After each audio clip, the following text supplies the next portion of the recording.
appreciate it if you would stop Rob Taylor from blathering on and on.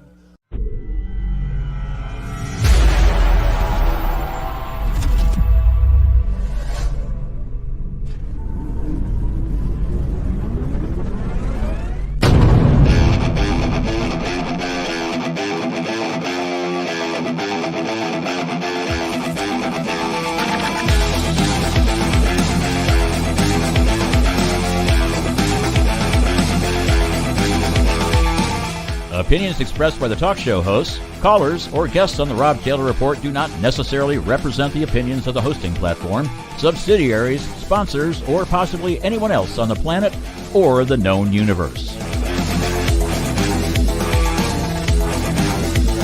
From the tinfoil and lead-lined broadcast bunker on the beautiful south coast of Oregon, it's the Rob Taylor Report. So strap yourself in. Your political therapy session is about to begin. Ladies and gentlemen, here he is, the nearly famous Rob Taylor. Hey, Johnny. Hey, Oregon, America, East Coast and West Coast. Thanking you for joining me tonight live at the Restoration Worship Center here in Bandon. I'm at the Citizens Restoring Liberty meeting. It happens once a month now, the fourth Friday of every month at 6:30. We'll see if I keep coming. Hopefully these people can entertain me enough to keep me coming back. But I'll tell you what, tonight we listened to the sheriff talk about a levy, a special safety levy that they want to put on the people. And I don't know. I'm not buying it. I'm not for the levy. If the system hasn't been sabotaged from the top down, I would support more jail cells. But the fact is even if they arrest more people, they're probably not going to get prosecuted. And even if they prosecute more people, they're probably not going to be put in jail. I mean, prison. And if they are put in prison, they're not going to be put there for very long. And a lot of things that are going on with Measure 11 and all the crimes that just really aren't being punished, with the no cash bail, with the fact that anyone can do anything to any property owner, to any citizen out there, any law-abiding citizen, and get away with it, I'm just not thinking it's going to work. I think we got problems. And I don't know if coming to a monthly meeting at Citizens Restoring Liberty is going to help us. I hope so. If you believe in God and you're a Christian, well, then you might believe that coming to these type of meetings and having a little bit of faith might do you. But I don't know. But I'll tell you, it's gotten a little bit better here in Bandon. Look at that beautiful sky. That's the Ray's supermarket there. It's Dollar Tree. It looks really nice right now. Bandon's getting ready for the summer influx of tourists. It's going to happen. We're going to get the RVs, the parade of RVs. They're going to be showing up. And they're going to be going to all our little stores and going on all the little nature walks and touring all the little tourist spots that we have on the beach. And so this town, it almost doubles, triples, quadruples sometimes, depending on the time of summer. And we're getting ready for that influx. I don't know if the police are going to be able to handle it, because we're bringing in every day, we're bringing in more and more criminals. The police don't know where they're coming from, but they're coming. They're here. So you show up to places like this, the Restoration Worship Center, and you hope and you pray and you hope you have faith strong enough that you can fight off all the mortal foibles of the human species, and our complete willingness to accept the decadence that's going on, to accept the degradation that's going on. I don't know. I'm a little sick of the degradation that's going on. I'm a little sick of the crimes. And that's why I say I don't know if this restoration or Citizens Restoring Liberty here at the Restoration Worship Center, I really don't know if it's going to do any good. I would go inside and film, but one of the politicians, Monique DeSpain, she didn't want to be filmed. I find that highly suspicious.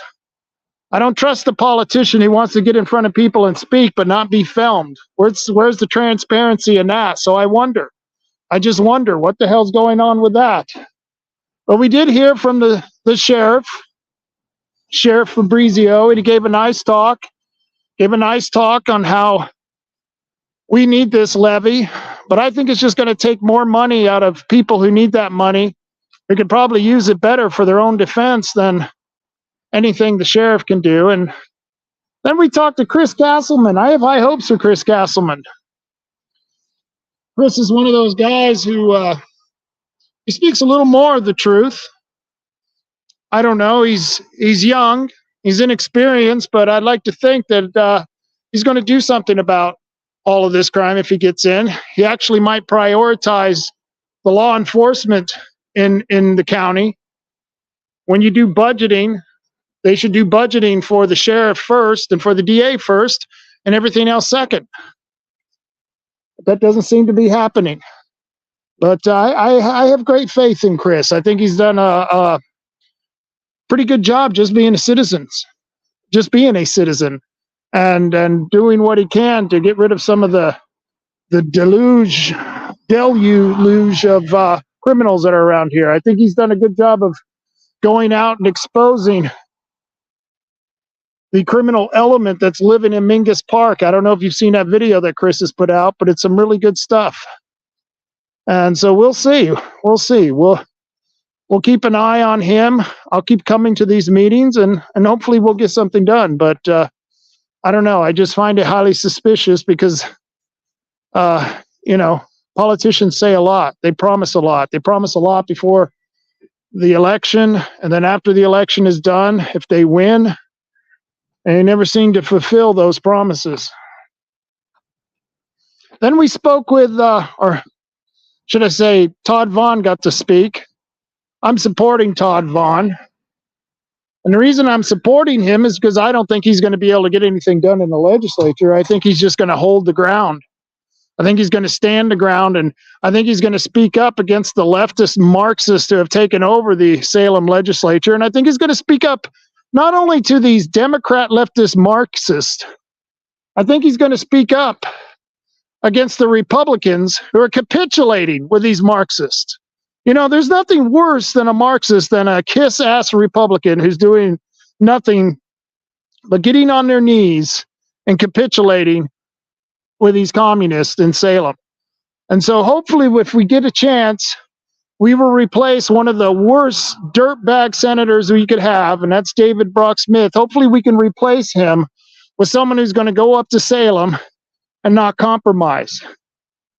There is no passing good bills. The Democrats, the Marxist Democrats, they're not going to let any good bills be passed in Oregon. And so we need someone who doesn't have any wild-eyed intentions that they can compromise. And if they just compromised hard enough, that the Democrats will believe them and follow them and pass really good legislation. No, I'll tell you right now, any legislation that's been passed in the last couple of years, is bad legislation because the Democrats have done it. They're the only ones who can allow a bill to get out of the legislature so the governor can sign. And of course, we haven't had authority over the legislature. The Democrats have. We haven't had authority over the governor's office. The Democrats have. And except for Dennis Richardson several years ago, we haven't had anyone in a major position in this state in a long time who was a Republican, much less a good Republican. So we'll see how that goes out. And then, like I said, the last speaker was Monique DeSpain. And like I said, I just wonder about someone who doesn't allow themselves to be filmed while speaking in public. That's just a little strange to me. I'm outside. I'm waiting for people to come out because they've been pent up inside. And when they come out, I usually have a lot to say. How you doing, sir? Come here. Hold on, man. I'm going live right now. I'm on several different platforms. What's your name? Max Drake. Nice to meet you. What do you think of the speakers in there? All in all, I enjoyed it, and it was very informative. Catching me up on a lot of the local happenings in the community, and I think I support pretty much all of them. Even the tax levy, you support that? I'm not a homeowner, so I really wouldn't want to specify a particular stance on that. Yeah. I kind of agree with the idea of putting law enforcement first. We've been turning out criminals on, and I kind of really felt like the fellow who wants to run for commissioner, Castle or something like that. Chris Castleman. Castleman. I thought he might have had a good thought there. It seems as though there is a scare tactic involved to put the public safety levies out there to try to get the taxes going. And you know, and I know they hardly ever go down again. Right. Yeah. And speaking of Castleman, he is young, and he's not a trained, polished politician. Right. And I personally like that about him. But do you think that's a detriment to him in public? Do you think that's something that, because we're an older population in Coos County, you think that works against him? Yeah, that might be a deciding factor. People are very familiar. They like the familiar couch. They like things that they're used to. Sometimes it's a little bit frightening. I just like that one particular idea he had. Yeah. Yeah. Yeah. Let me ask you, this was weird. I don't know. Maybe it was me. Maybe it was because we were sitting in church. Didn't he look kind of Christ-like? I don't know. Was that me, or did you think he kind of looked? I don't know. I think that about my buddy William Hayes as well. Yeah. So. I don't know. He was standing up there talking, and I was like, "Oh wow, I'm getting a weird vibe from him." I just like the idea, like you, that he's not a career politician and he had fresh ideas. Yeah, I agree with you. It's difficult to come out and make an unpopular view known sometimes, but we've seen it so many times. People who are politically astute, they'll compromise on you. I don't think that's a compromiser there. I didn't get that impression from him at all. Yeah, I don't think he's a compromiser at all. One of the next speakers was Todd Vaughn. He's running against an incumbent who is a career politician, David Brock Smith. Right. Do you have any strong opinions on either of those?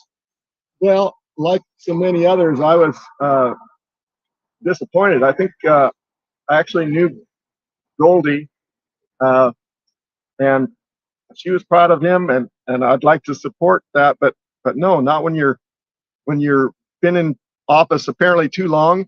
I almost think term limits needs to be something that because it seems like they succumb eventually. The money gets them, or the power grab, or whatever, and they just because I think he started out with really good intentions. I think he did too, and I've known him a long time, and just unfortunately, I think they get up there. And I at this point, I think term limits is probably a good idea. They did it for the president for good reason, and so more people had Washington's. They wanted to make him the emperor, and he said, "Wow, no." That was the best speech. His I forget the name, his farewell speech. That's it. The farewell speech of Washington. They should teach that at school. That's something they don't do that anymore because he's a racist and owned slaves and was white supremacist and all that stuff. But it's sad they don't teach that anymore. I invited a buddy of mine who's never been to one of these meetings before to come tonight, and he did.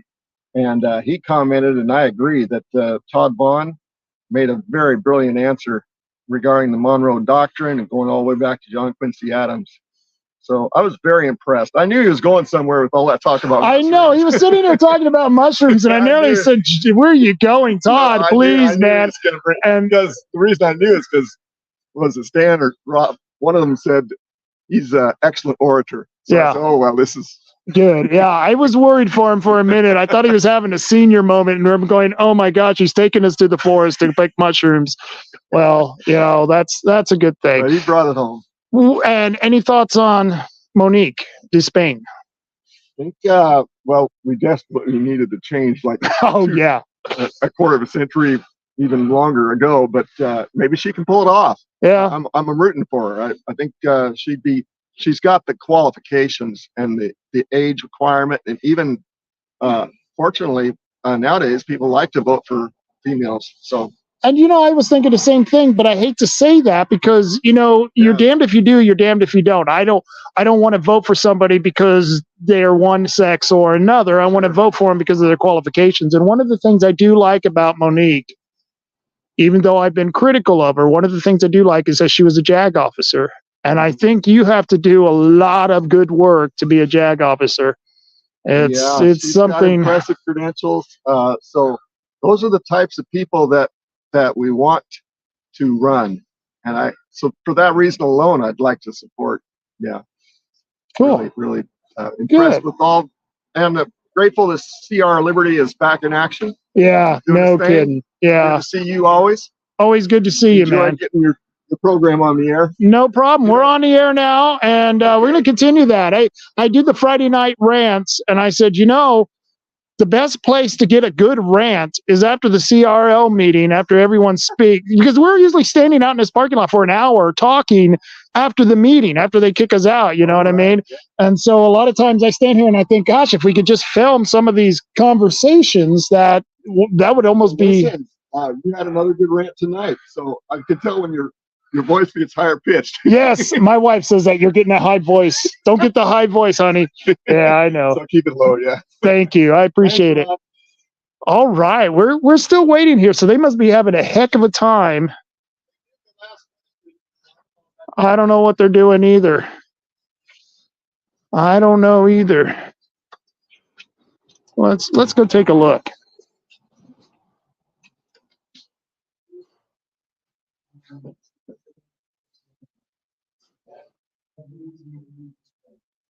Shh, be quiet. Talk like this. Talk with your friends. Stand your ground, but know your ground too. Don't just spew random thoughts. Write your thoughts down. Articulate your thoughts. Figure them out. You'll learn it through talking. You'll learn it through writing, not just on Facebook.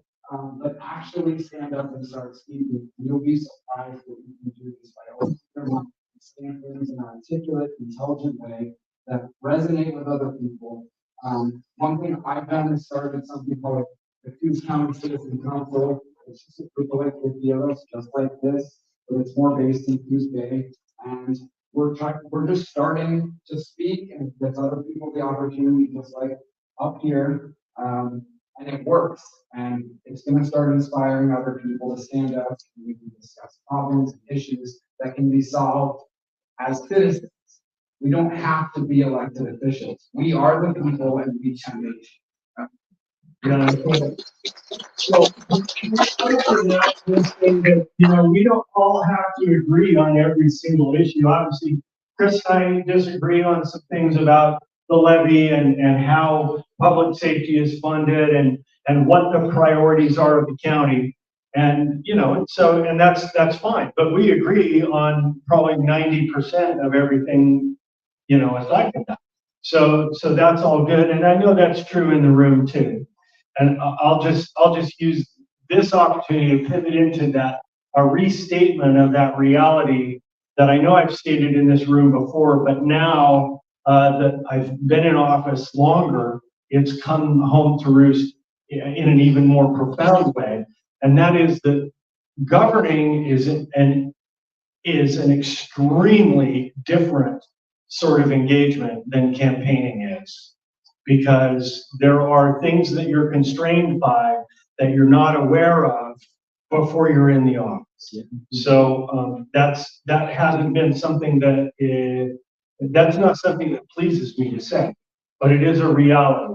I'd like to be able to go and just do everything that I thought could be done when I was running, but it just ain't so. So at least not until there's a revolution, which, is that where we're headed? I don't know. If there is, then that is what it is. If we do this right, it is the revolution. If we do this right, this is the revolution. Well, but we send our politicians not to impose their ideals, but to employ their ideals as best they can. Yeah. And pop quiz, what is the only thing necessary for evil to prevail? Okay, anybody else? Something I heard. Rob wants to say. Yeah. Anyone who wants to talk to me after the meeting, we're going live right now. I'm doing a Friday night rant. And you know how much I love to rant, but I I love to hear you guys rant too, and I'm going to be standing outside. So if you want to give a rant and talk to the people, I'd like to hear your opinions on some of the speakers tonight. And I'd ask you all, if you can, if you support Todd Vaughn, please take one of his signs so I don't have to take him home. Thank you. Okay. And so if you have a question for him outside, you can give him a rant. Yeah.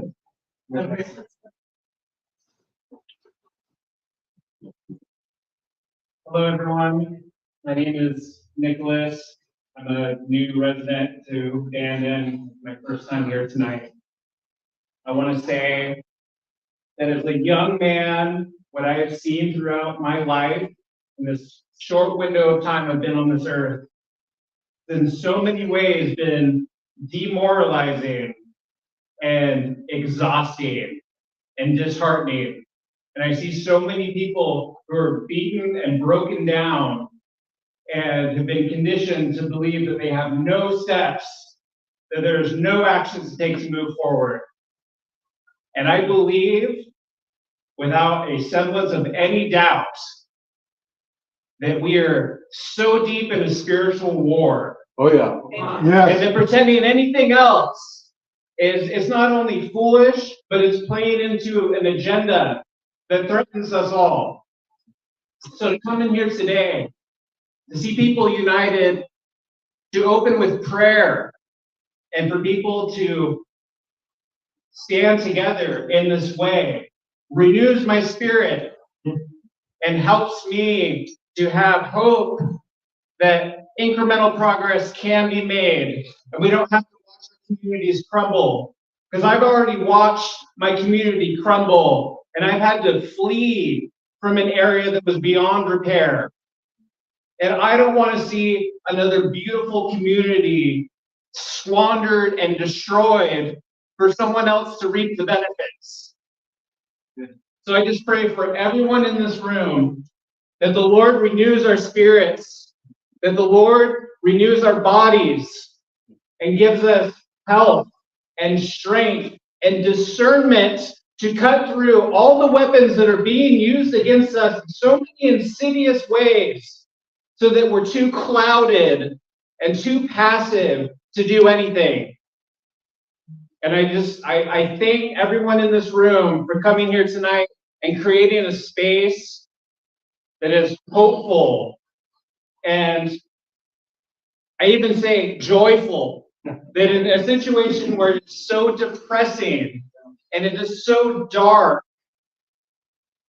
that there is still joy and light amongst that. So thank you all for being here. Thank you.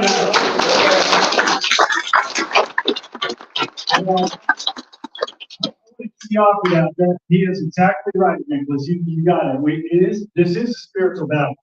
It's made very clear. It's not against flesh and blood, but against powers and principalities, spirits of the air, the gods of this age. And they are powerless in the light of him who has the power.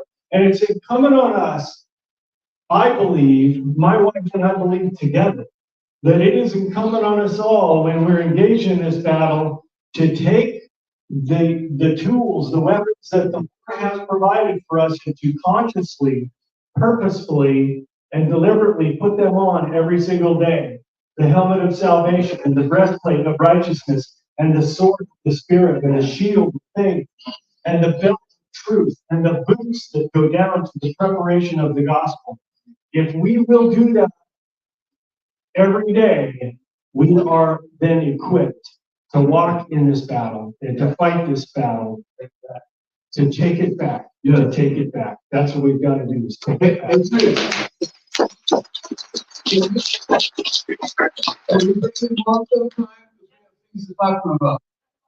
All right. Okay. All right. Anybody else? Seeing nothing, I have just had this idea. We did this once before, and it was so amazing. We live in the most amazing nation that God has ever allowed to exist on the face of the earth. And we're not far from losing it if we're not vigilant. But Do you remember the night that we all sang the Star Spangled Banner together?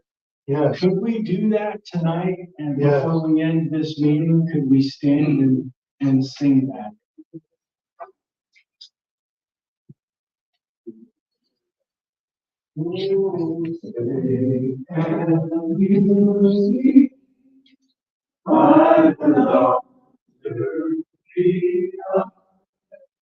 What's so proud between and the twilight's left between, whose broad stripes and bright stars through the very sky.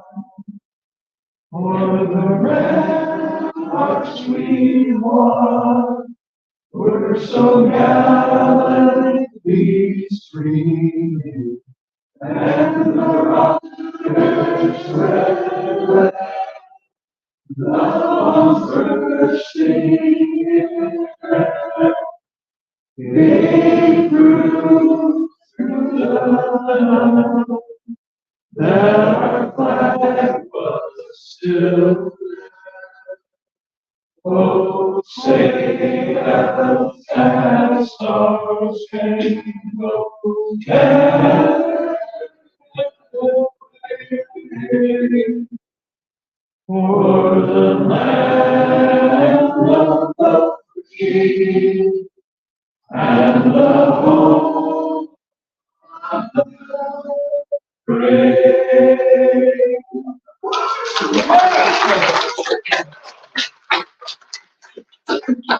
Father God, as we leave this place tonight, I pray that you would bless every life, that you would bless every mind, Lord, that you would go, Lord, and know Sarah work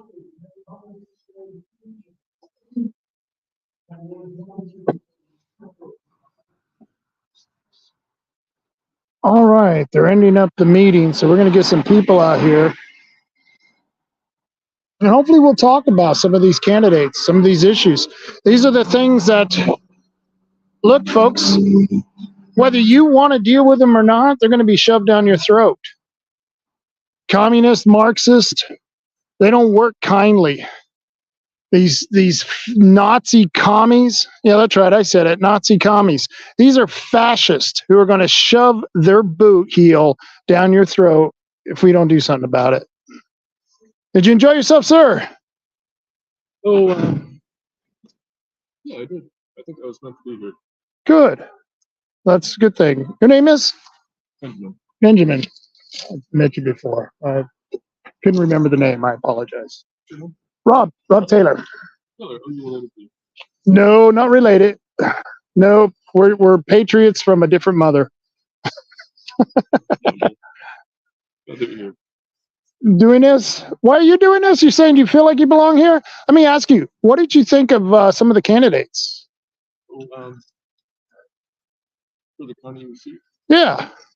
I mean, I think Rob Taylor, he's invested in the community. I mean, he's spent a lot of his time here, and he really cares about the people here. I've been here my whole life, and I see that. He's genuinely invested. His children live here, and yeah.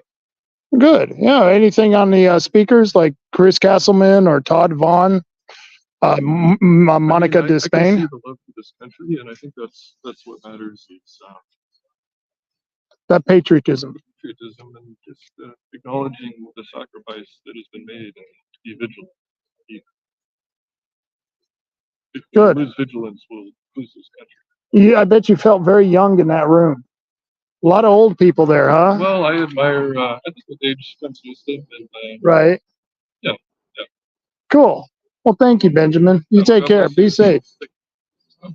Hey, how you doing? You too. I'm on the show right now. This is my show. Anything you'd like to say? I got 25 people tuning in right now. Really? Yeah. All right. What station? It's on Rumble. It's on YouTube. Oh. It's on Facebook. It's on Twitter.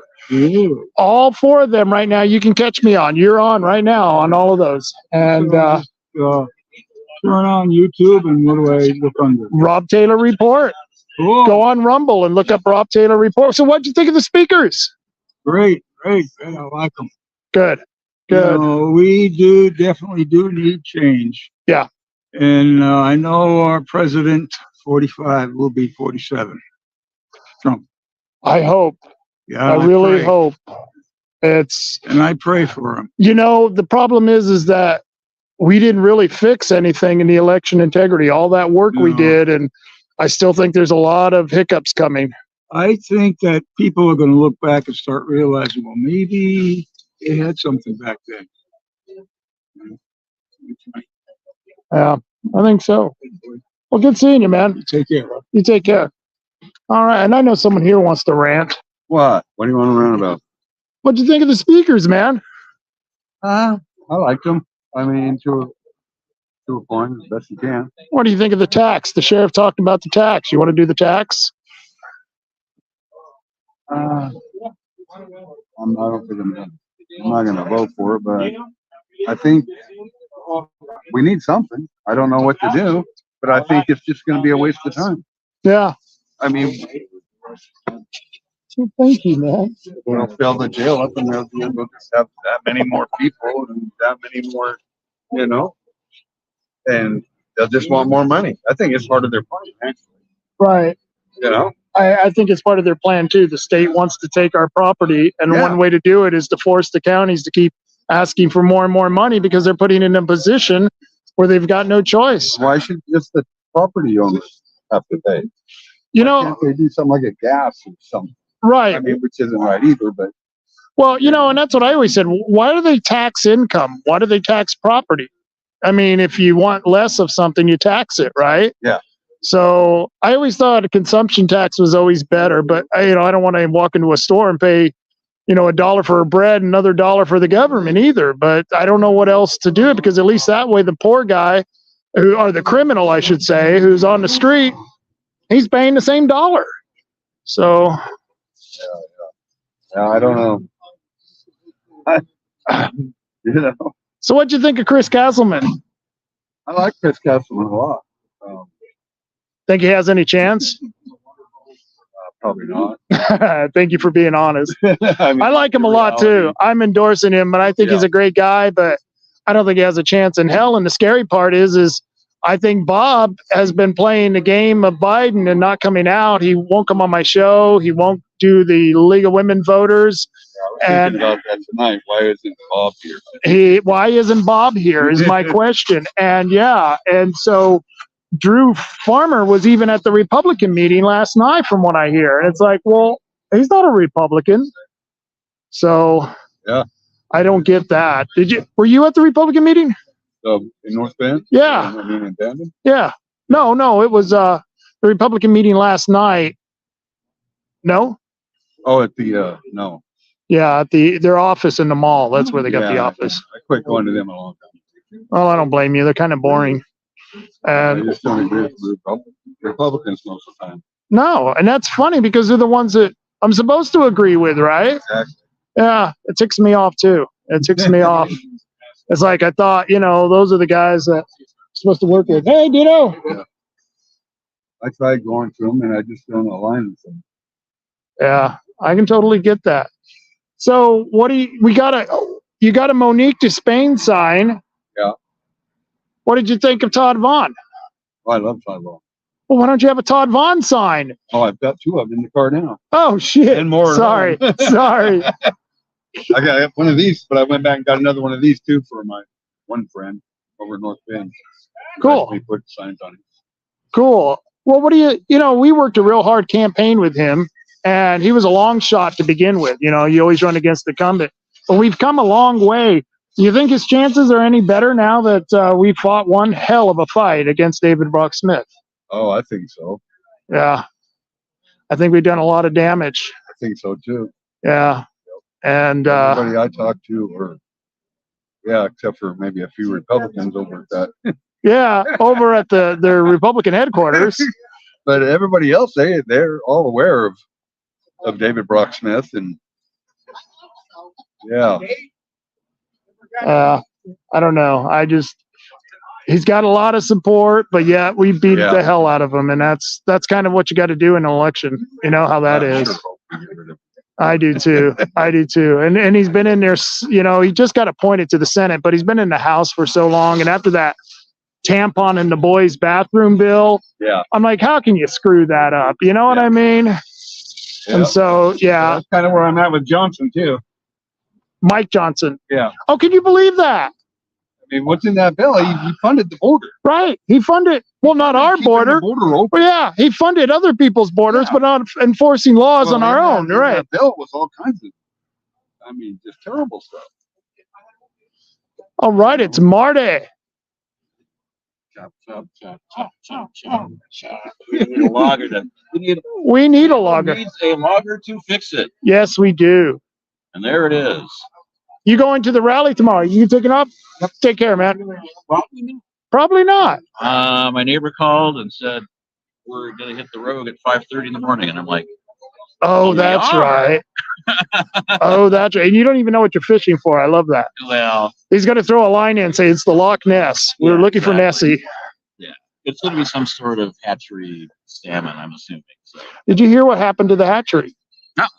So apparently, and I don't know which hatchery, I can't remember, someone broke in and poured bleach in one of the holding tanks for the smaller fish. What would they do that for? And that's what we're all asking. Why the hell would you do this? And we're thinking it's that guy who's against salmon boxes and unnatural. There's people who believe it all has to be God spawned, I guess, nature spawned or whatever. And these are the same people that say, we're taking all these dams out of this river. Yes. All of a sudden killed every single fish and a lot of deer and anything else that get caught in the mud. Right. And I'm like, and there wasn't any hydroelectric on that river for a while, but at the same time, hydroelectric's been around for a long time. They figured out how to do fish ladders. The fish can still get around the dams, and you get clean energy. Where does the energy come from? From gravity. Can you imagine? Water falling from the sky gets into a river, goes through this thing that goes whir, right. Electricity. It's kind of like a windmill, but with water. With water, right? Yeah, and I know. Water's always flowing. And the wind's like, okay, normally we got like 40-mile-an-hour winds here, and what do you got now? Yeah, like 3 mile an hour. Yeah, that's 3 mile. 3 mile. Take care, Chris. So. So I don't know. But hey, Chris Castleman was mentioning nuclear. Yeah. What do you think? Well, let's put it this way. Aircraft carriers, pretty much every single aircraft carrier is a nuclear power. How long does the aircraft carrier run? As long as it damn well wants to. It has to stop and get gas for the planes and food for the people on board, but the nuclear reactor will run essentially forever. And how many people are on board an aircraft carrier? 5,000, 6,000 people? And that was something that was talked about in the commission. That's more than the city abandoned. Oh, yeah. We just park a nuke right here on the dock. Right. That would be all the energy we'd ever need. And it's the size of a trailer, from what I understand, right? Yeah. Not big. Yeah. And so the commissioners were talking about this, and they never would have talked about it when Melissa Cribbins was there, because God forbid you actually talk about solutions. Oh, did I tell you, Chris Castleman said, "Oh, by the way, Melissa should have won." Yeah. And I turned to Rob and I said, "Rob, Melissa actually did win, but thankfully a little hacker got in there and because your election systems are so secure." Right. But anyway, back to nuclear. Back to nuclear. So, the commission finally had a conversation about actually doing nuclear reactor, buying a little reactor. Yeah. For the county and selling the energy. I don't normally like government into business, but I'm thinking, who else? You know what I mean? It might not be a bad idea. It might be a trade-off. Well, and the thing is you should be able to do a partnership between government and, somebody like a Coos Curry Electric or something like that, where they just part of the infrastructure is that they start adding nuclear. They already got the transmission lines. So they just start doing it that way. And it's like there's got to be some way to make money at this and not cost taxpayers buku bucks. Yeah. And like I said, they've got one on every stinking aircraft carrier. They got one on every submarine. So it seems to work. And we know that it's safe because if the sailors were dying, the poor little seamen who get off of the ship if they were dying and dropping dead, we'd hear nothing but commercials about it. I'm 8 years old. Semen. Semen, yeah. What an idiot. I knew that would get you. Yeah, I know. And so it kills me that. Well, I mean, and you have to let's go over. It's Carol driving. Look at it from the standpoint of national security is based on our carriers and our subs being able to do whatever it is they do when they need to get it done. And if it was killing off all these sailors and all the people on board, no, that wouldn't be very efficient. That wouldn't really be very good for our national security. So if anybody says, "Oh, nuclear is unsafe," I'm going, well, no, it doesn't seem to be. It doesn't seem to be. The Fukushima plant, well, Right. It was a super old design. Right. And it got hit by a tsunami. How Right. did that happen? Right. And what's the one, that Jane Fonda movie? What was the China syndrome? Yeah, the China syndrome, and it was going to burn through to the core of the earth, which was never true. Wasn't that all a bunch of BS? Yeah, of course it was. Yeah. But yeah, burn through the core. What is?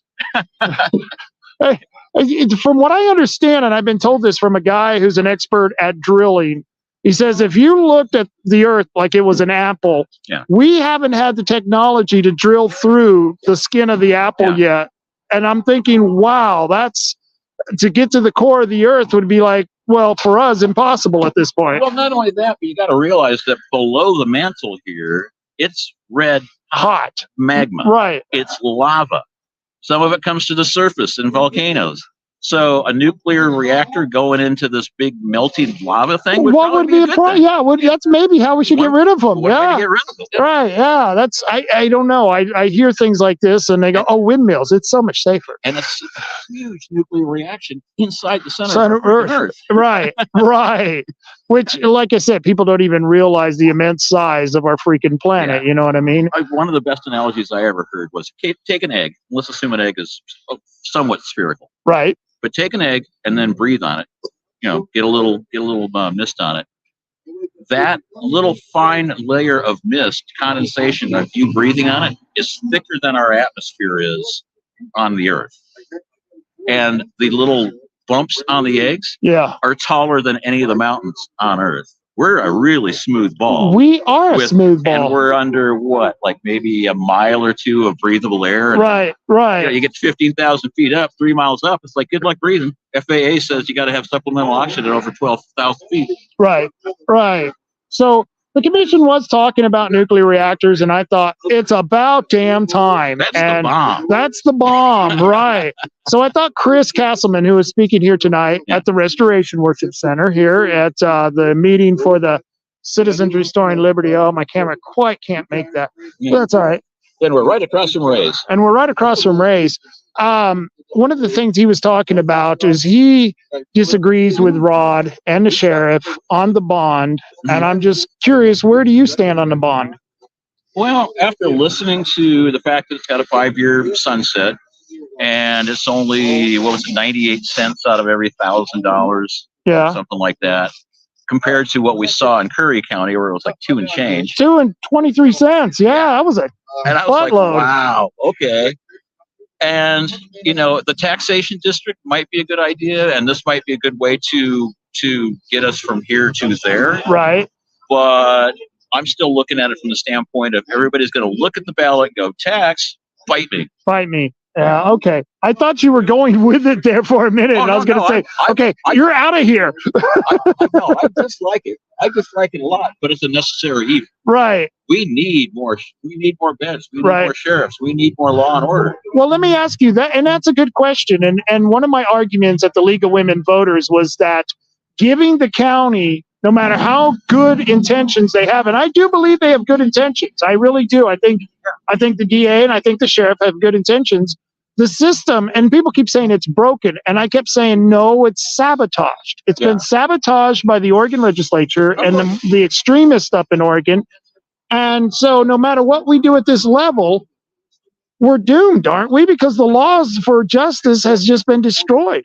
Well, it's a multi-tier justice system as well, which is really annoying because it used to be one law for everybody. Yeah. And so it's like, okay, you drive drunk, there are repercussions. You shoot somebody in the head, there are repercussions. Yeah. You go in and you steal like $500 worth of stuff out of Ray's, there are repercussions. Right. And now it's like, well, that's no longer the case. I know. And it's just like, and it's sort of like, well, and we're going to let you have all the drugs you want. And, we're going to let you out of prison early because, because we're just like really nice people.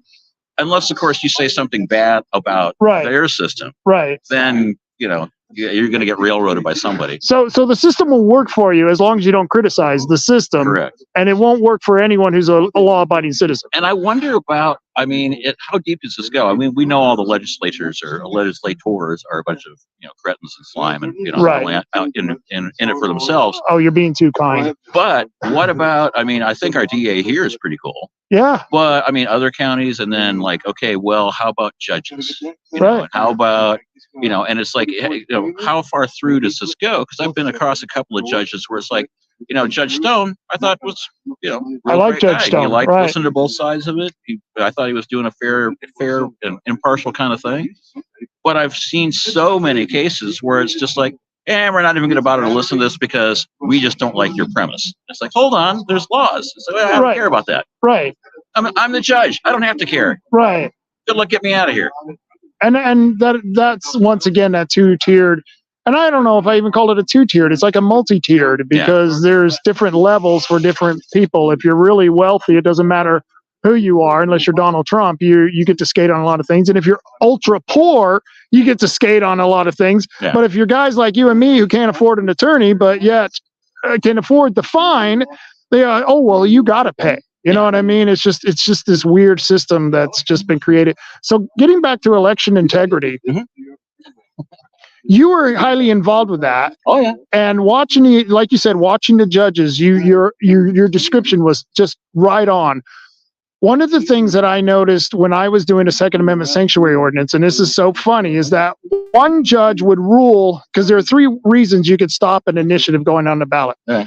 One judge would rule on one initiative and okay the other 2, and another judge would rule on a completely different part of the initiative of denying it, but yet allow the one that was ruled inadequate on the other judge to go through. And there's no consistency in the law whatsoever. And you're like, how is this fair? Yeah, and I looked at it from a standpoint because they had 4 or 5, and these were just advisory ballot measures. They weren't even going to change the law or add a new tax or whatever. They were advisory. They just wanted to ask questions. We wanted to ask the question of all the voters, all 50,000 people that are going to get ballots in this primary. We wanted to ask them, hey, what do you think about should our elections be one day in person, ID mandatory? Hand-counted paper ballots. Right. What do you think of that? Yes or no? And then the other one was I had one that was Greater Oregon, which I knew nobody's going to approve that one, but I wanted to do it anyway. Right. Because there's I think it's 18 counties have already done it. And said, should the commissioners look into it? It's a middle finger. Yeah. It's basically, if you get 45,000 people in the county going, hey, you know what? We want out. We want out. We're done. We're leaving. It's a divorce, and you ain't sleeping here no more. Yeah, it's not even going to be a good divorce. I thought Bob Main, the commissioner, had a great idea. He says, instead of doing Greater Idaho, why don't we put a ballot question asking if we want Multnomah County to become part of Washington State, and we'll just keep the rest of the state. And I thought, well, that's not a bad turn on that. There you go. Multnomah and Lane. Get rid of those. We're pretty damn good, right? Yeah, I know. And so he may win re-election on that one. I don't know. The thing is that with an advisory ballot measure, it only needs 2 out of the 3 commissioners to put it on the ballot. Right. So one of them was the windmill thing. What do you think about windmills? And Bob Main was, he did that whole thing at the sawdust. Hundreds of people showed up. We had people that were diametrically opposed to everything we do, actually agreeing with us. Right. Saying windmills are bad. Right. And so I kind of figured, well, if Bob's going to go with the windmill thing, I wrote parts of it, but I know where the information came from. And then, and Rod was doing let's do let's do election integrity and hand-counted ballots, ID and all that kind of stuff. So Bob would okay Rod's and Rod would okay Bob's. Right. And then we get those 2 questions on the ballot. And then unfortunately they, it was also like, well, let's have the county clerk be appointed instead of elected. And I'm going, did it occur to you that if you Right. Try to put this on the ballot. The county clerk who's going to put it on the ballot is not going to like the fact that she's putting something on the ballot that says she's not going to be elected anymore. Right. I deny this one. I have to deny this one. I can't see this happening. So we got into an argument with the leftists here locally who kept thinking or kept claiming that they were trying to change the law. Mm-hmm. But it didn't. It was an advisory question. It was an advisory question, and people always complain about, oh, that's voter suppression. I thought it was great. One of the gals that got up at the commissioner meeting and said, I'm a 75-year-old woman and I'm frail and I can't get out to the ballot box in my precinct for the election day. And I'm going, but with 24 hours notice, you made it to Coquille to come to the commissioner's meeting and stand up and complain about it. Right. Okay, that's not hypocrisy or anything now, is it? And I love the voter suppression.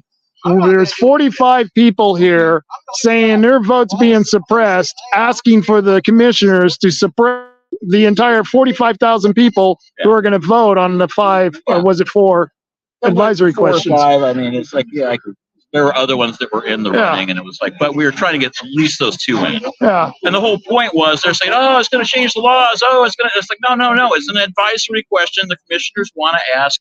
I mean, the one person that had like a valid point was like, shouldn't the commissioners be doing something better with their time? And I'm like, oh, well, that's why we ask questions. It's not like they're spending all their time. This is a great way to get every single voter in the county the opportunity to say something to the commissioner. Right. Give them a yes or a no. Right. Thumbs up, thumbs down. And if it's a no, we're just not touching it. And we're out of here. We know we should not be paying attention to this whole vote. Right. Or this whole windmill thing. And so the reason that we wanted the windmill advisory question, do you want the Bureau of Ocean Energy Management to sell leases in the call areas that are going to put up those huge windmills? What is it, 13,000, 18,000 miles off the coast? I forget now. They keep changing it. I know. It changes so often. I know. And it's not going to be 13,000 miles off the coast. It's going to be in, 4,000 feet of water? Water, yeah. But I think it's like 100-something miles. 13 miles off the coast. It was 13 miles. I was going to say if it's 13,000, it'd be in China. Yeah. That'd be okay.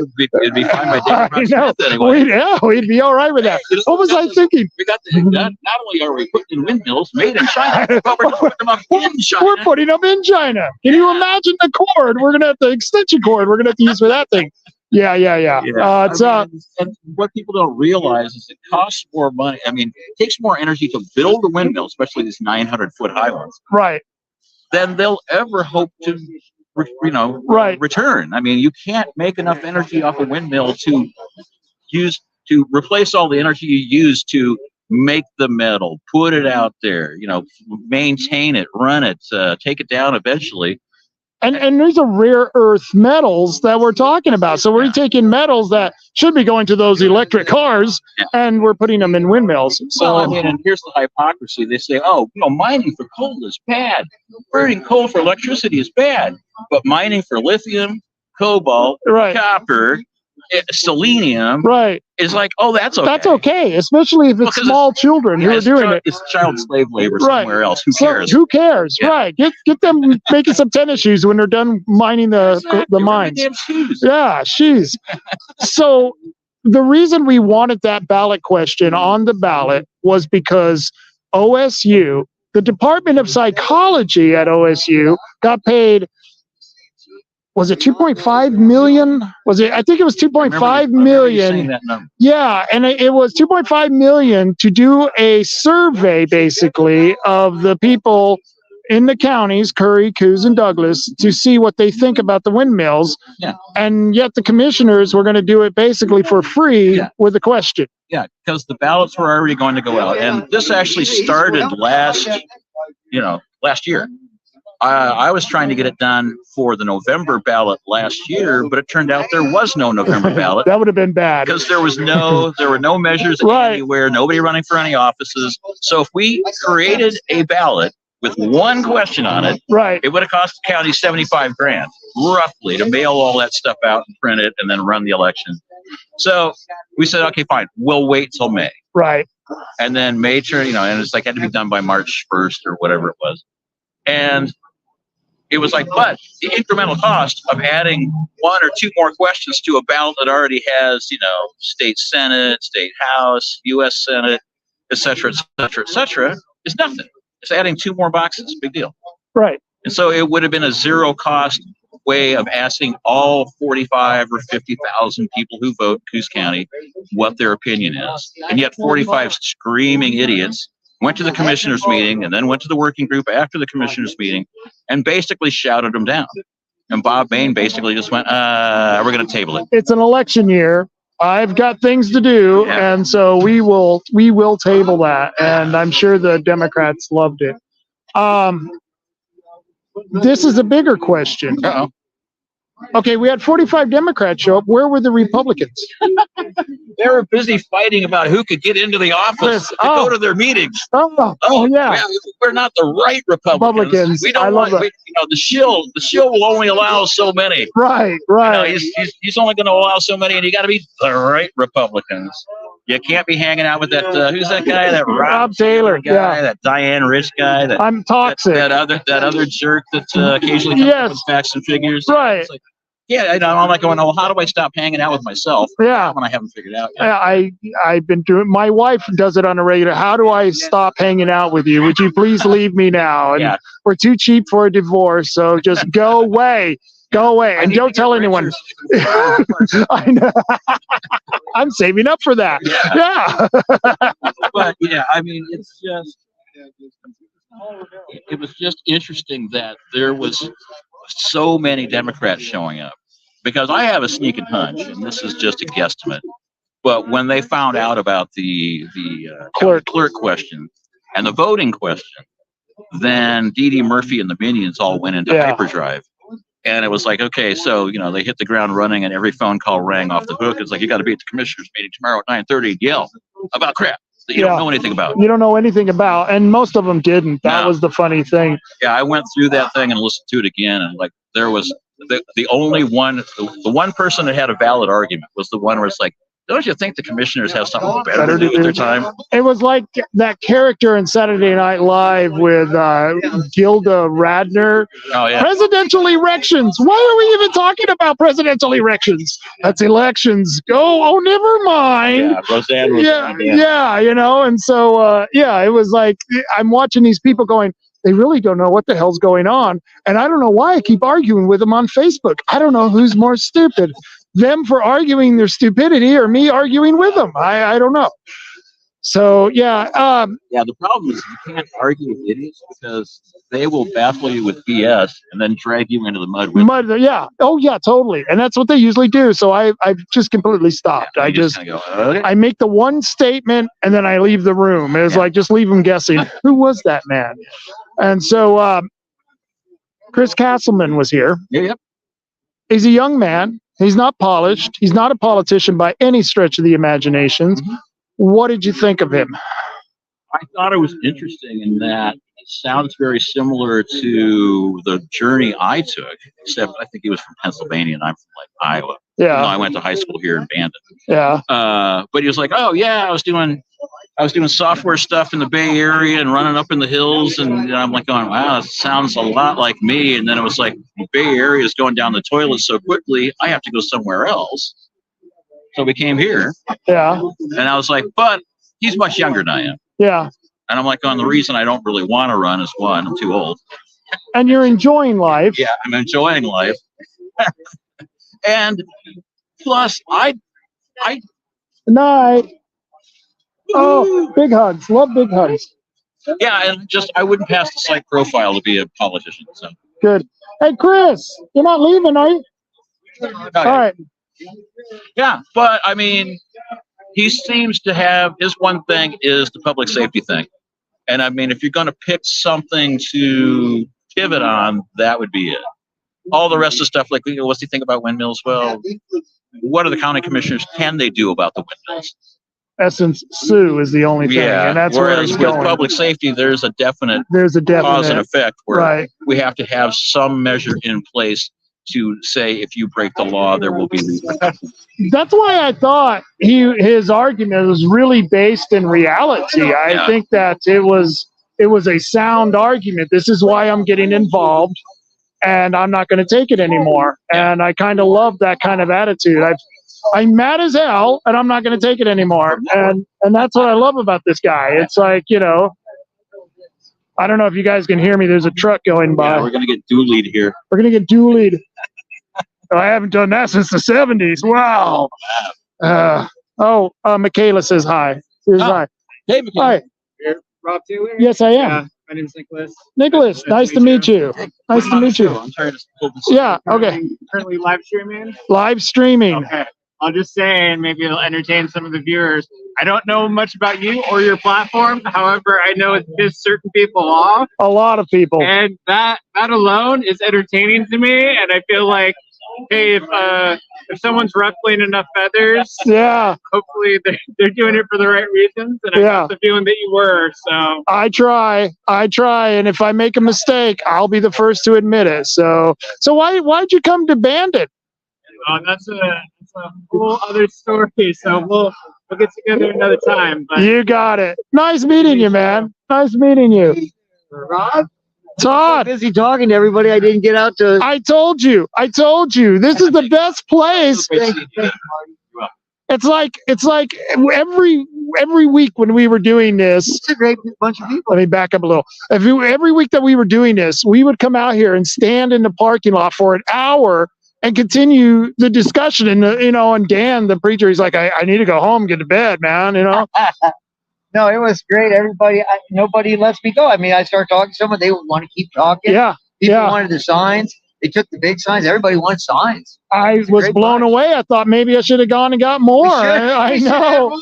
I was like, I hope I don't, because you don't want to take any home. That's a bad sign. And so when they take them all, and you got rid of the big ones. Yeah. That's good. It was kind of a frivolous speech tonight, but I just wanted to have some fun tonight with everybody. We were just talking about your speech, and what's his name was, gosh, I forget who was mentioning it, about the mushrooms. Yeah. And we were like, okay, where's he going?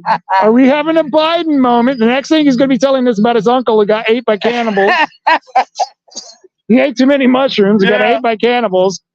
And then you tied it so perfectly well to what Republicans are doing with the party platform. And I think you made a very, very salient point. It was just right on the tee. And if you pick up the wrong mushrooms, you're going to die. And if you touch the mushrooms, the next mushroom you touch, if that last one was a poison one, the next one's going to have poison on it. This legislation we're passing is toxic. It's toxic.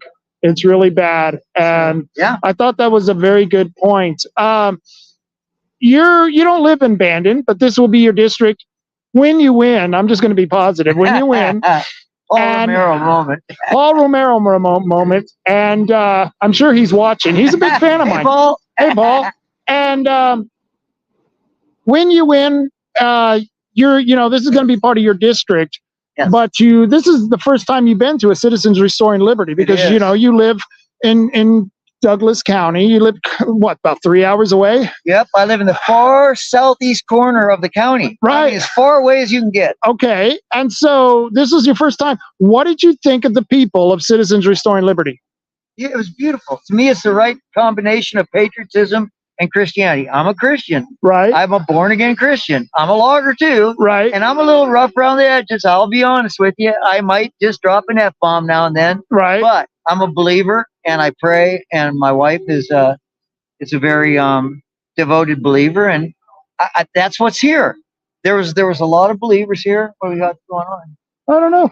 There were a lot of true believers here. I could feel the spirit in the room. It was wonderful, and it was a serious meeting of patriots. So I thought it was a great meeting. Chris Castleman was standing up there.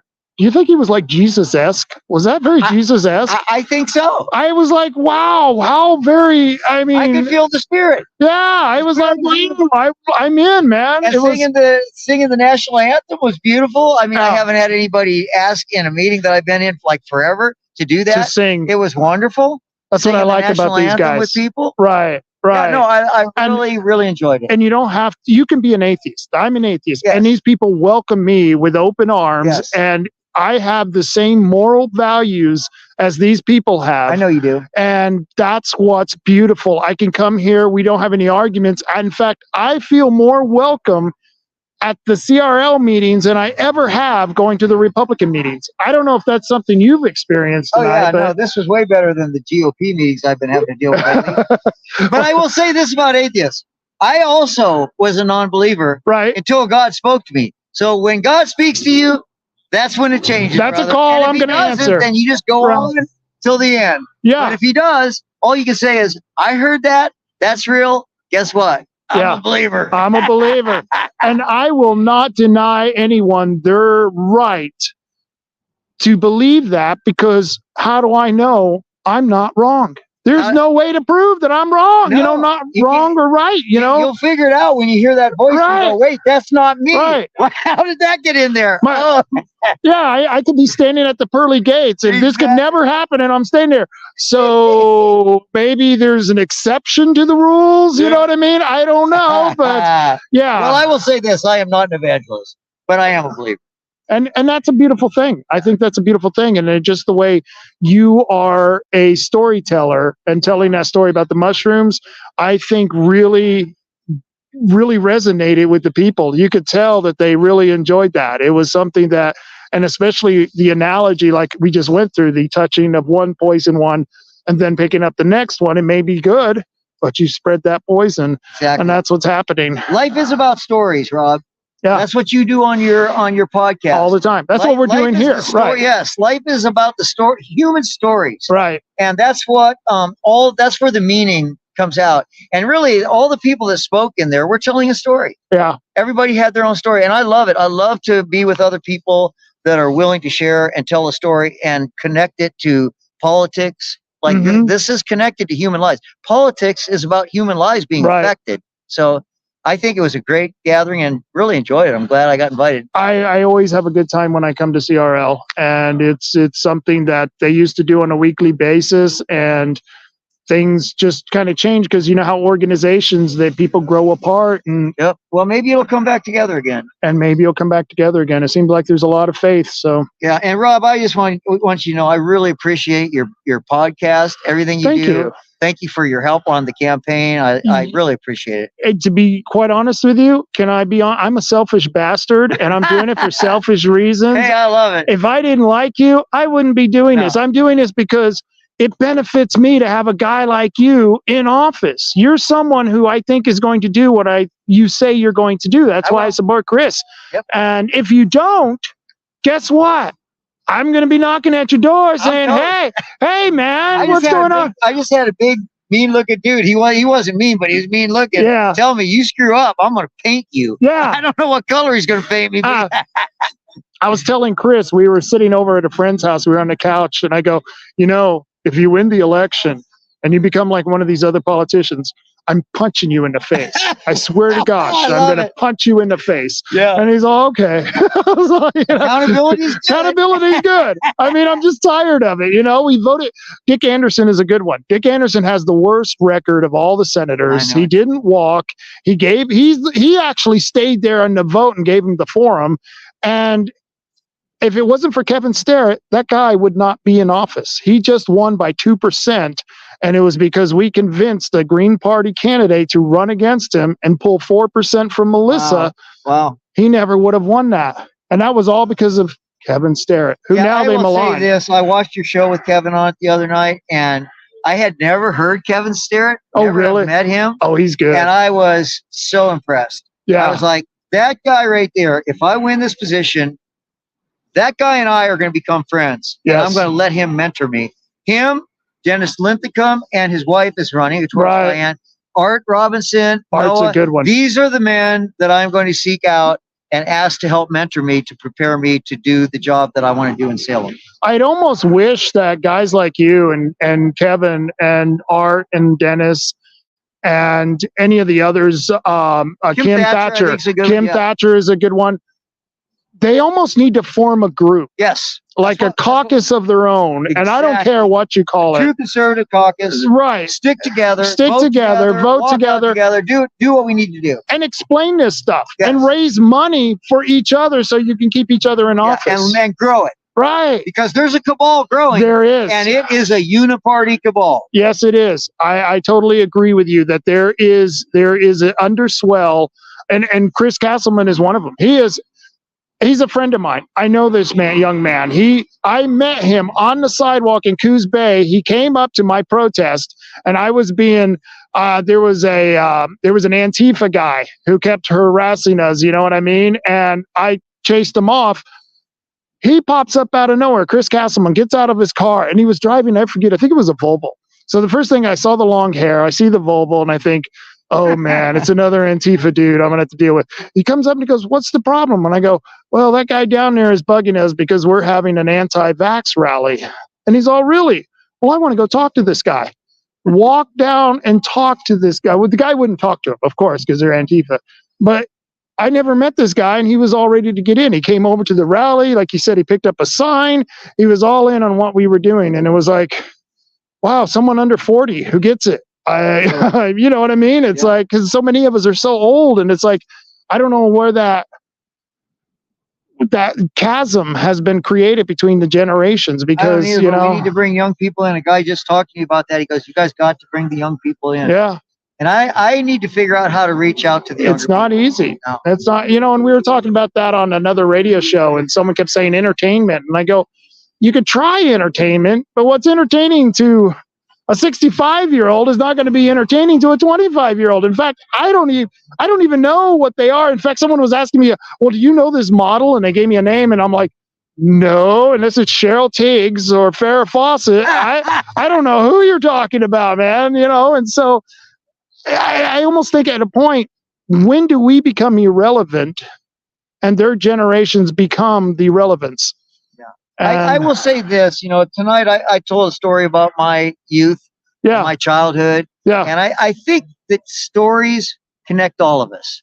I think that somehow or another, because I've got young people around me sometimes, and they love storytelling too. Right. And they enjoy listening to good stories. I think that we need to find the stories that actually resonate with the younger people. Right. And without preaching to them. Yeah, exactly. Because I hated that when I was a kid. No, they just have to be stories that have meaning. Right. That everybody, universal meaning. Right. And I need to think about that a little bit, but we need to bring the young people into this movement. There was a young man who just came up to me, the young man who spoke with the beard. He had the beard and the hat, and he talked about how he was new here. And he says, "So I heard you've been pissing off a lot of people."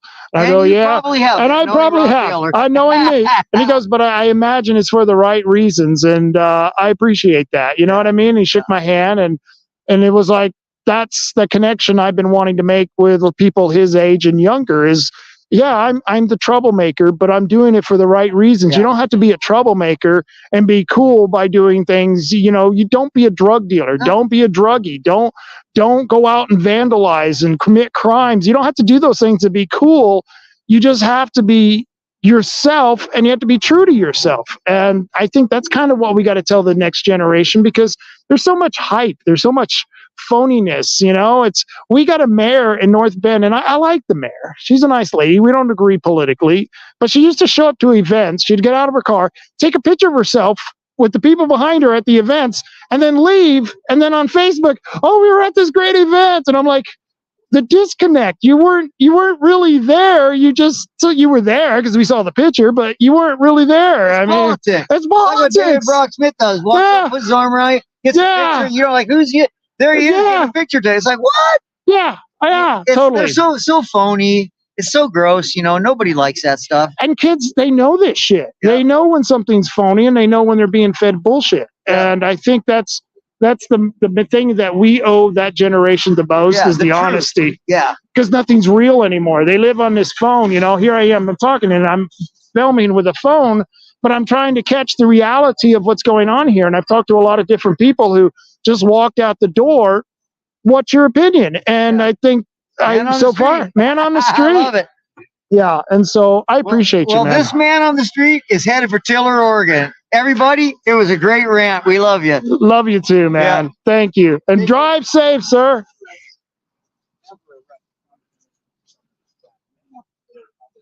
I'm going to run, but I got to take it now. Yeah. Thanks for running. I appreciate it. Good thing to say to a talking, and you're much more eloquent than I am. I've got some work to do. Oh, just it I just liked your story. just tell your story. That's Yeah. that's what people need. They But need you to hear. did tell a story.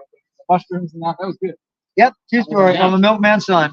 And in a nice way to knit it together. I like the whole mushroom. Oh, I'm Here's glad. the big book of mushrooms, and Yeah. here's like a really easy to understand Republican Yeah, thing. we can do this, but there's Yeah. poison. There's poison There's in poison. those that legislation. That was the best analogy, talking about the mushroom that was poison Yeah. and then touching another You mushroom. look at the laws they're passing. Yeah. They're toxic. Yeah. You know, it's ridiculous. People are toxic. The laws are toxic. Yeah, yeah. We got to start sorting this thing out a little bit, and we got the tools to do it. You guys have a good evening. You take care. Drive safe, because it's a long drive. I'm the And last man you're the last man standing.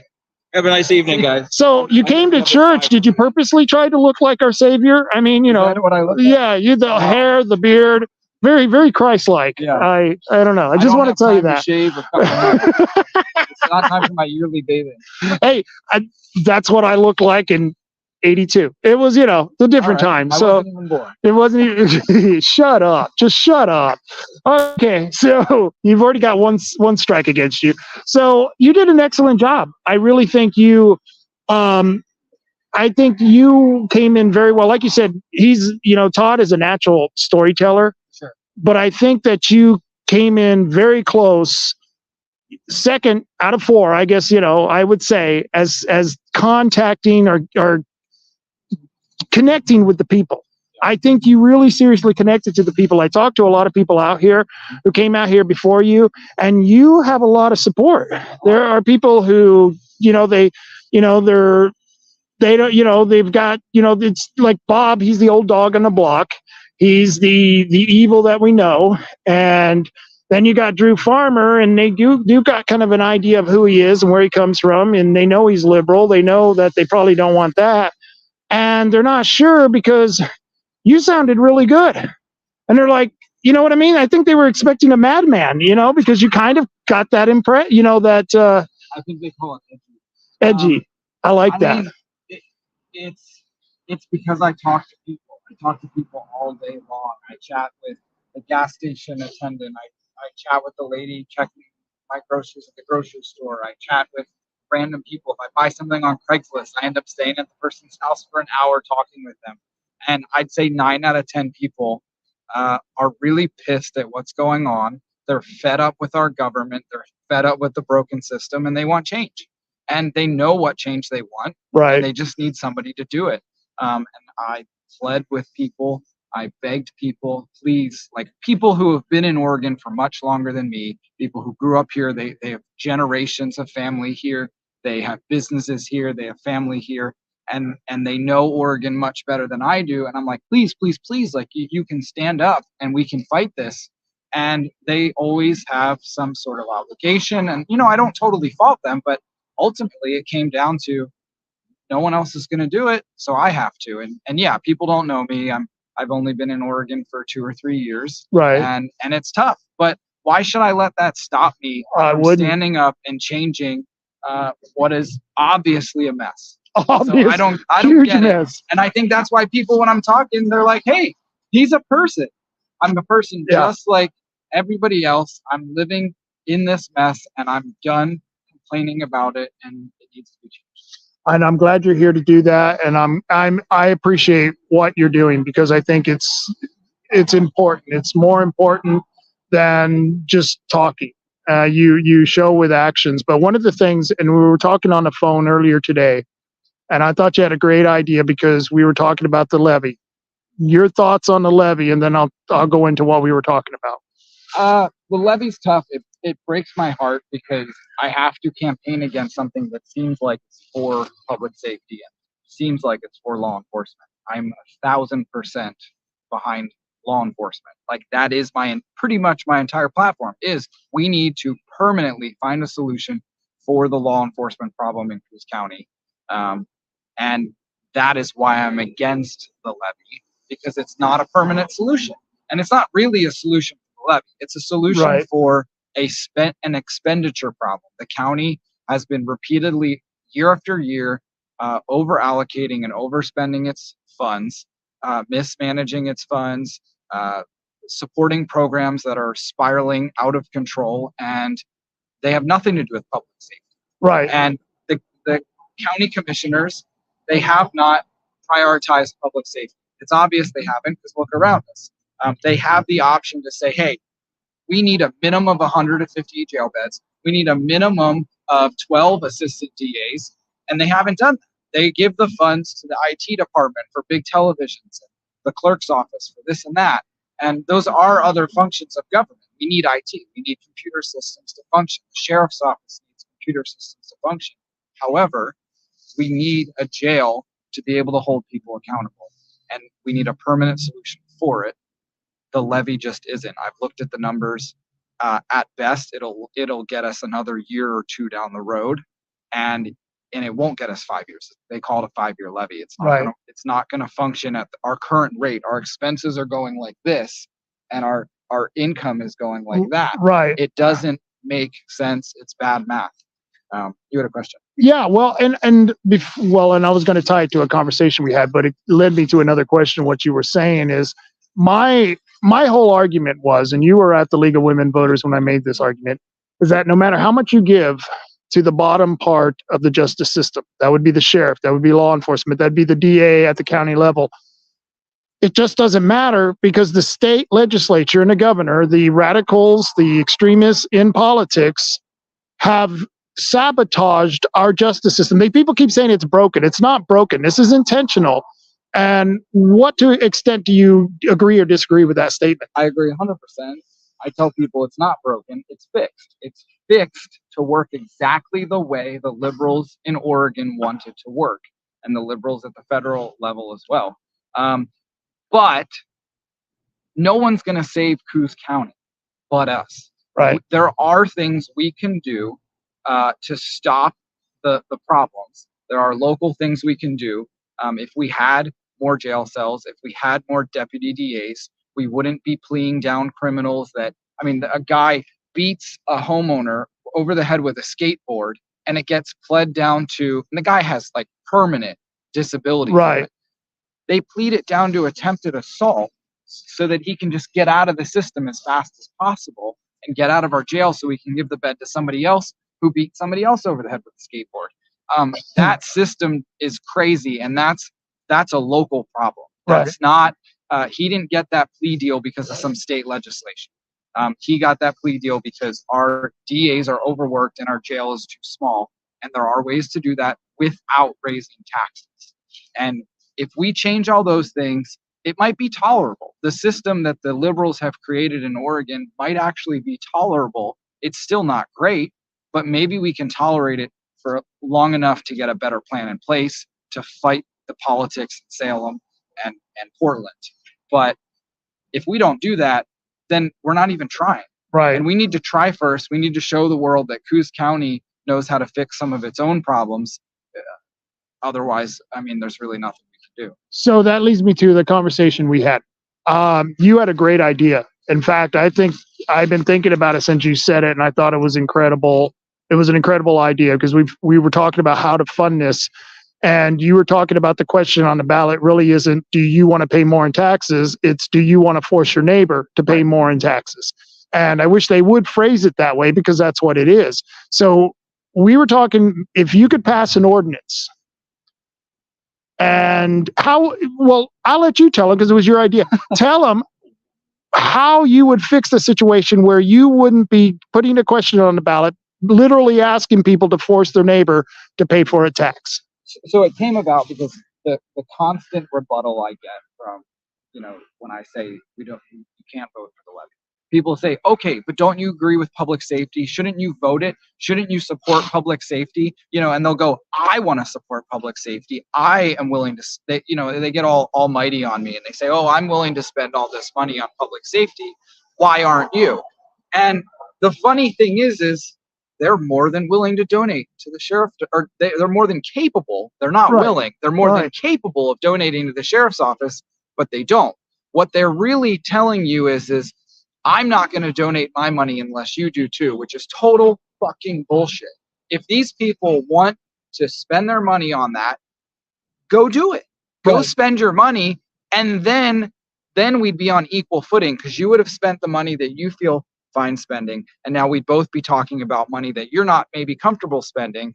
And now are you willing to spend more? Now are you willing to have that money taken from you? So I don't know if I'm explaining that well, but essentially the ballot question isn't whether you want to spend the money. Because if it was, if you checked that box that said yes on the levy, they're not just adding that levy to your property tax bill, they're adding it to everyone else's, which right. includes people who don't have the money or capability to fit that in their budget. And the government will come and take that money. If you don't pay your taxes, they'll eventually take your house. That's how it works. It's by force. So the idea was this: pass a resolution or an ordinance or whatever you call it it'll add and we'll have a public safety levy.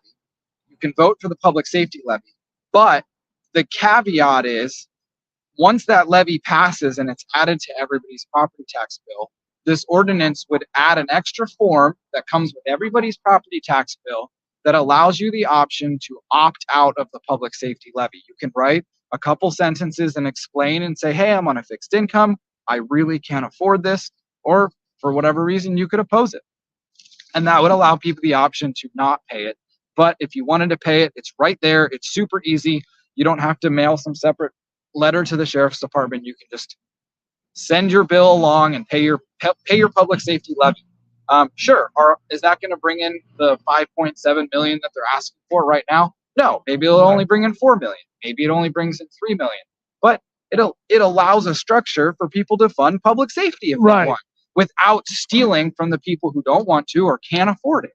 And that would be much smarter than passing a levy that has a pretty good chance of failing. It's going to fail. It's going to fail. I mean, I guess we'll see in a couple weeks. Right. You know, it's really annoying to talk about it at this point, what's going to happen. But we've had levies in the past that were smaller than this one. Right. And they failed. And I'm talking to some people who voted for the other levies. They voted in favor of them, and now they're not voting for this one. I have not heard anything the opposite. I haven't talked to any single person who said, you know, I voted no on the others, but this one I'm voting yes. So from my anecdotal evidence, there's no way it passes. Right. And there's no backup plan. I mean, I know. Or no, there is a backup plan. But it's not good. It's to lay off 20 plus sheriff's deputies, pop the jail back down to 50 beds. Tomorrow it opens up to 100. So they would, within a couple months of it opening, drop it back down, lay off all the deputies they just hired. We'd lose the deputy DA, we'd lose the medical examiner, we'd lose people in the everywhere. Every department in the county would lose people, and it would be devastating. And that's their plan. That's insane. That's the plan. You know? And if it's people that we lose in the assessor's office that are going to raise property values and raise property taxes, I'm fine with that. That doesn't bother me if we lose them. But if we lose our sheriff's deputies, our corrections deputies, holy shit, we're already in some hot water right now. Right. And that to me is a mind-boggling plan. I have faith that it won't happen. I have faith that when push comes to shove, the people in Coos County will stand up. So if the levy fails and they start talking about actually laying corrections officers off, we'll stand up and we'll say, no, the hell you won't. People will step up, I'm hoping. And because even if I win in May and then I'd have to win again in November, right, I'm not going to be elected until January. Right. So this problem will have, it's already going to be fucked up. It's going to be stewing. Stewing until November. But maybe if I get enough votes in May, I will be able to be influential in those conversations. I don't know. So I just had a conversation with a friend of mine here, and I'm with him. I'm to the point where maybe it's because I don't have faith in I don't have faith in us pulling out of this situation. I'm losing hope that it will change. And we were talking about this just a few minutes ago off camera, and he believes, as I do, that there is no political solution, that eventually this country is going to disintegrate and we're going to be fighting each other in the streets. I don't know how it's going to divide up, but if you're running for office, you must have some hope that there is a political solution, or are you as hopeless as we are, I guess I should ask? my gut, honestly, unfortunately, tells me that this only gets solved through a very undiplomatic solution. However, it would be dishonest and immoral to not try. Right. So I'm going to try with every bone in my body for a diplomatic solution out of this till the end, till it has been proven that we have tried with every bit of passion and energy poured into the situation to be diplomatic. And then at that moment, we can sit down and in our hearts know that we gave it everything. That's why I'm running. I'm with you. I'm totally with you on that one. And I just wish I had that greater faith in my fellow mankind. You had it back in the 80s. I had it at some point in time. I did. And that's what makes me different. People go like, well, he's an outsider. He's just only been in Oregon for a few years. Well, I was just talking about this with somebody the other day. If I grew up here, yeah, I don't fucking live here anymore. Right. I'm serious, and I don't mean that to like beat up Coos County. The places that I've been in the world and in this country, I like being here. I like this area. But I'm just saying, I know in my heart, if I was raised here and took these trees for granted and these lakes and the ocean for granted, and like this air smells so good. It's like a misty beautiful. Yeah. ocean air. We're in Oregon right now. I love it. But I'm just saying, as a kid, I would have taken it for granted and then also looked around at the politics and the grime and slime and crime. And I'd go, fuck this. And I'd get out of here. I'd go somewhere else. I'd probably be living in Arizona where it's like dry and warm. Yeah. Those would be things that I had never experienced living in Bandon, Oregon. And I'd go, this is where I want to be. And it's a very Republican state. There's very, very Republican counties in Oregon or in Arizona. They or enforce the law. Exactly. And that's where I'd be living. So people are like, well, you didn't grow up here. Right.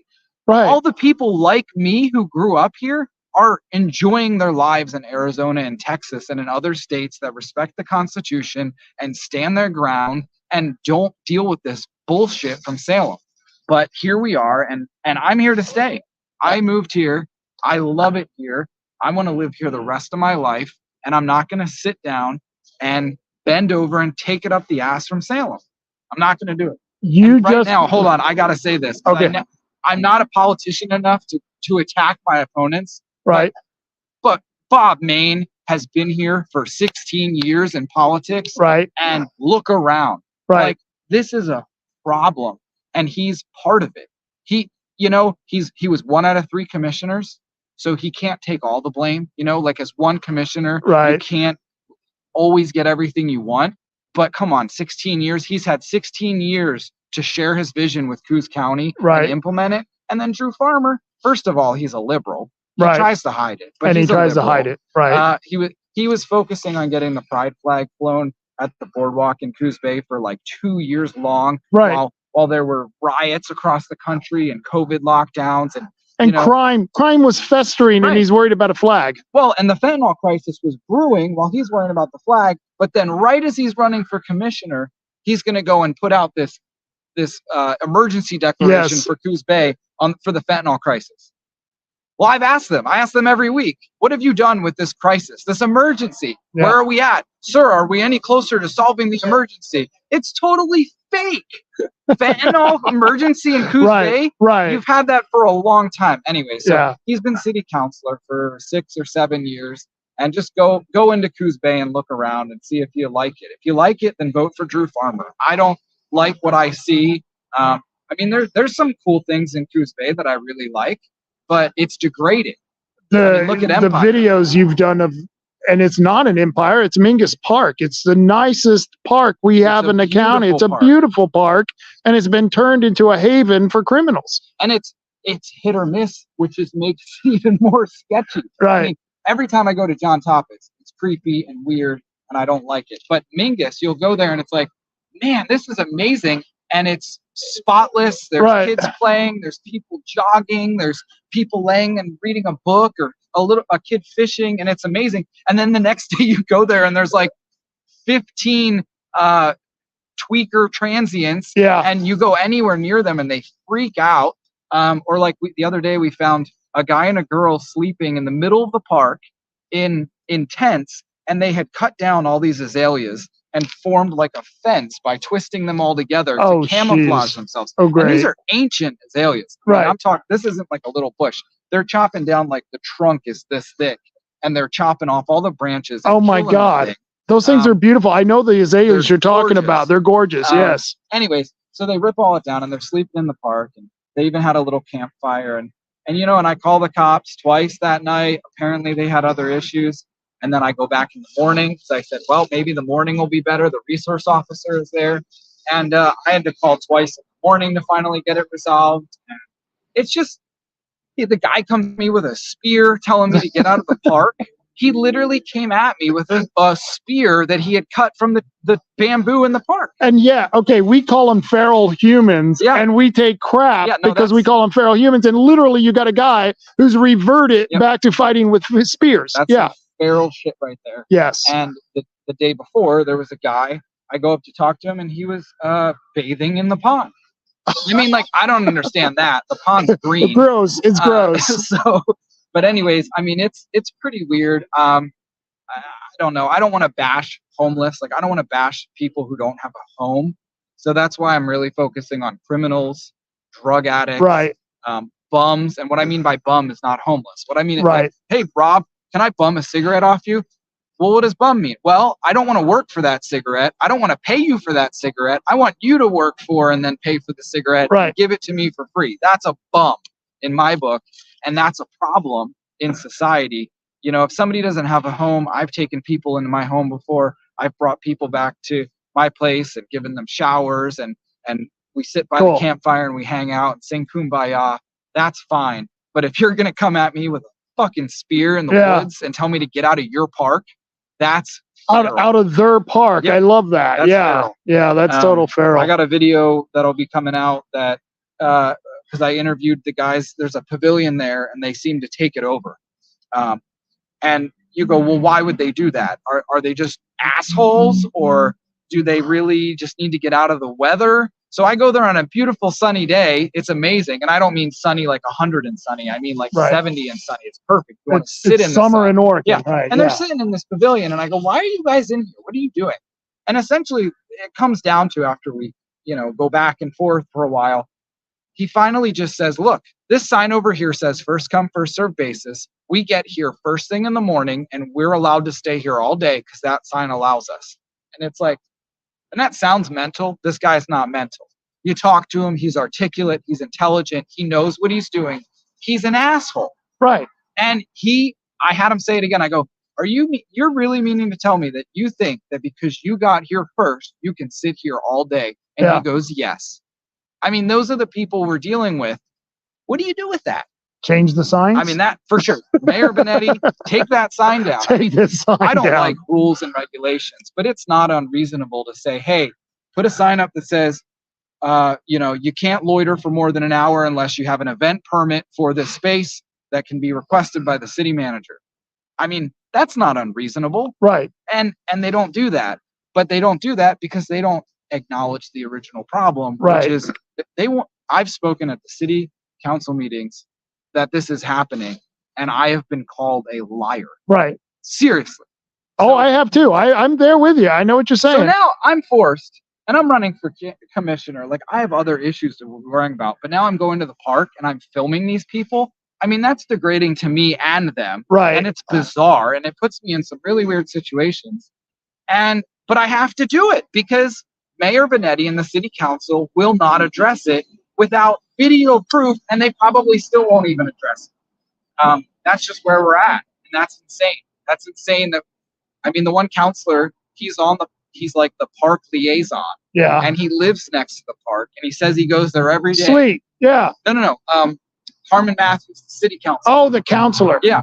And he says he doesn't see any of that. It's like, so we have people on Facebook going and posting like every day pictures of this stuff. And sending it to Carmen. Yep. Yeah. So that he knows that this is actually an issue. And these are people with warrants. Right. These are people Chomos.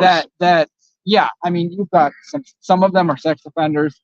Some of them have warrants, and they range in the spectrum from like assault to criminal trespass. It's crazy. We were driving to the park one day just to check it out, and going by the skate park, oh, there's a crazy tweaked out guy scream raging at a couple walking by the skate park. So we stop the car, we get out, we say, hey, do you know that guy? And they go, no. And they're totally freaked out. And I try and start talking to the guy, and he comes up me and ends up hitting me in the face. I mean, not hard, but he, got my glasses. I got cut in the eye, and I mean, that's insane. And you were cool about it. That was the nice thing, because you're running for commissioner and you don't want to kill anybody. Yeah. Oh, a commissioner arrested for beating up a football. Right. That would be wonderful. And they would. Our liberal papers would make you, no matter how right you were, you would have been made out to be the bad guy.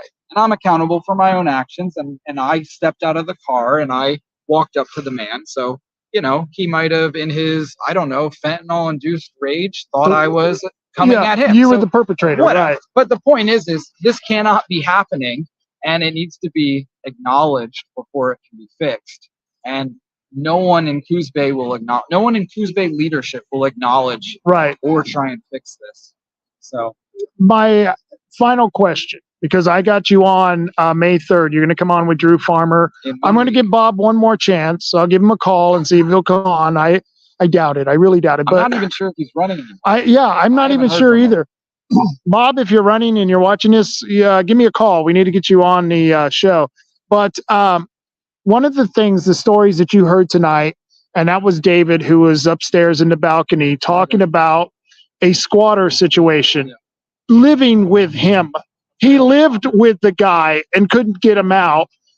And that's happening all the time. And that was also one of my arguments, is that a lot of times, and I blame the sheriff for this, because it's not the state laws that are causing this attitude, but it's has to be from the top down. And I like our sheriff. I don't think he's a bad guy, but they show up to a crime and you have a homeowner or someone defending themselves, just like if you were defending yourself against this guy, and they immediately take the side of the known criminal or the known squatter over the citizen or the property owner. Where, as a commissioner, that has to be something that's in your realm, right? The sheriff does have a lot of independent discretion. Oh, he does, yes. But the key word is discretion. All these officers have so much discretion, and that's what frustrates me. I always tell people I support law enforcement as a verb, not a noun. I am not here to support a specific person or their actions. I'm here to support criminal law enforcement as the act of enforcing criminal law to protect the people from criminals. Absolutely. However, we have some officers, and maybe it's because of the rank and file, maybe it's the upper management in the law enforcement, whether that's a police chief in a city or the sheriff, or maybe the people who they're accountable to. Now, at the county level, the sheriff is accountable to the people. At the city level, a police chief is accountable to the mayor, who I guess in Coos Bay is apparently not accountable to anybody. But so it's tough, but some of these officers have so much discretion, and like you're talking about, like they show up to a scene. Why is there discretion to victimize the victim? Right. I mean, or victimize the criminal. Like, oh, the criminal's the victim. Right. The criminal's the victim. I'm sorry. I think that comes down to lawyers. Lawyers suck. Yeah. Lawyers have honestly a lot to blame. A lot of the blame for the problems in this country, and it's well, that was a giant ass firework. I was not expecting that. I think I crapped my pants. Oh my. Anyways, lawyers, because of lawyers, the homeless get all these rights, and the criminals get all these rights, and it seems like we get less and less rights. Right. And it's serious. There was a homeowner in Empire who was chasing people off his property, told them to leave. They got lippy with him, got in a fight with him. The one guy snuck up behind him and grabbed him around the neck and had a knife. And then as he's fighting him off, he got cut with the knife, and then they sicked a dog on him. The guy ends up pulling a gun, shooting the dog and one of the guys.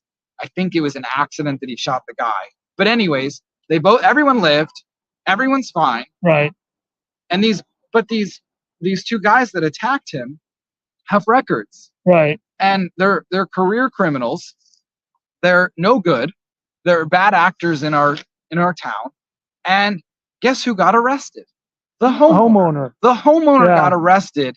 And they charged him with, I don't know, attempted murder, or I don't know the charges, but they're not good charges. Right. And the other guy's got nothing. And I don't know where that case stands right now. I was just going to ask you if you knew anything further, because I'll look into it. But the last time I checked, it wasn't it wasn't taken up by the DA. So he was given charges by Coos Bay police, right, brought to the jail, released immediately, pretty much. And the DA hadn't brought charges up. And I spoke to DA Paul Frazier about it, I believe like 2 weeks after it occurred. Yeah. And he said he's still looking at it. And I kind of got the impression that maybe it would just disappear because it was total that's a good thing. bullshit. Right. But I stand by that homeowner. And that's the other thing. If the cop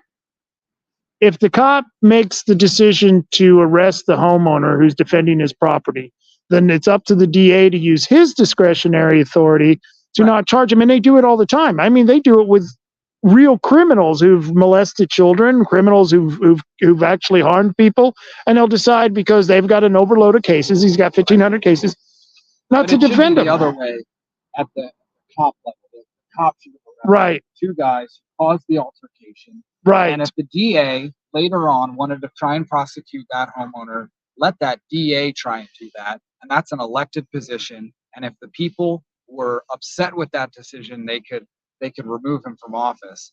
I don't understand why the discretion is to immediately go after the homeowner.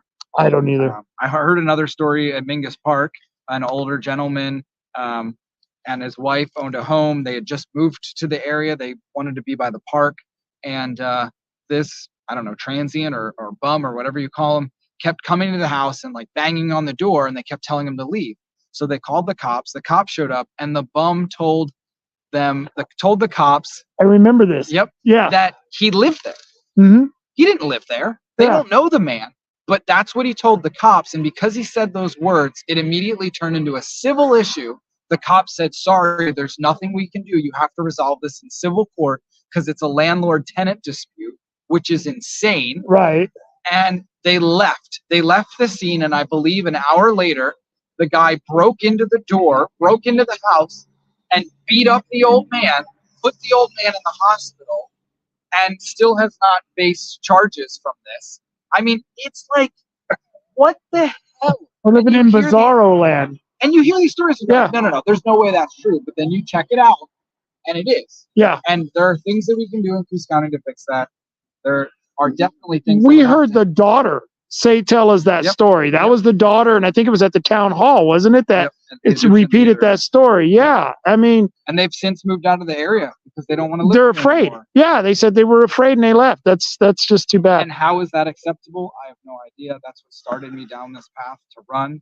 I started speaking up at city council meetings and commissioner meetings and just saying, hey, this is unacceptable. Is it acceptable to you? I literally looked Bob Main in the eyes and I said, is this acceptable to you? And he goes, no. And I said, well, what are you going to do about it? Right. And they have no answer.